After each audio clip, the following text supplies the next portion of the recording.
Les étudiants des établissements d'enseignement supérieur et universitaires de la ville de Kikwit, située dans la province du Kwilu, ont organisé une marche pacifique ce mercredi 29 janvier 2025 pour exprimer leur refus de l'agression rwandaise camouflée sous le nom des M23.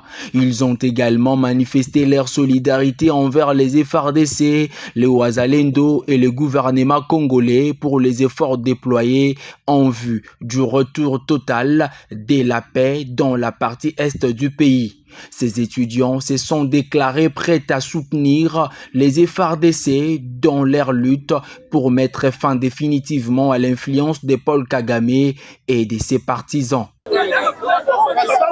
Mémorandum des étudiants de lycée Kikwit adressé à son Excellence, Monsieur le Président de la République, chef de l'État et commandant suprême des forces armées.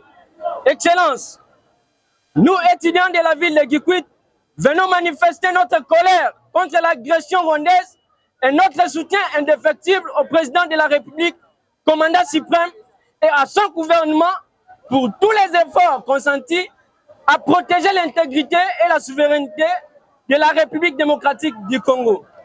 Aussi, nous manifestons notre solidarité et notre soutien à notre vaillant FARDC pour leur courage et bravoure à défendre la souveraineté et l'intégrité de la République démocratique du Congo. Disant être disponibles à rejoindre les forces armées de la République démocratique du Congo. Présent lors de cette manifestation, M. Abengiama Kachaka a reçu avec succès le mémo de ses étudiants et promet de le transmettre à sa hiérarchie. Cette marche pacifique encadrée par la police nationale congolaise a connu la participation du recteur de l'université de Kikwit, le directeur général de l'USP, de l'ISTEM et de l'ISTA Kikwit. Face à la presse, le recteur de l'université de Kikwit, professeur Abbé Alphonse Kapumba, a vivement salué cette initiative salvatrice des étudiants et a aussi remercié le maire de la ville de Kikwit et tous les services de sécurité pour avoir bien accompagné cette manifestation citoyenne. Le Congo est un pays fort et important. Il ne peut pas se laisser distraire par un pays qui est en mal de positionnement.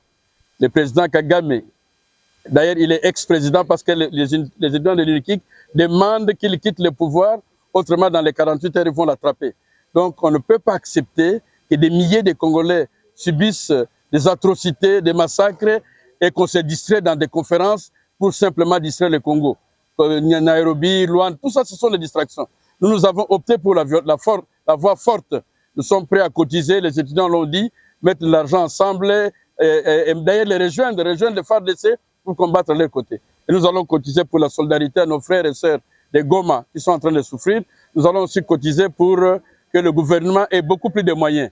Nous félicitons le gouvernement souminois et le président de la République pour tous les efforts qu'ils consentent pour que notre pays retrouve sa souveraineté et son intégrité.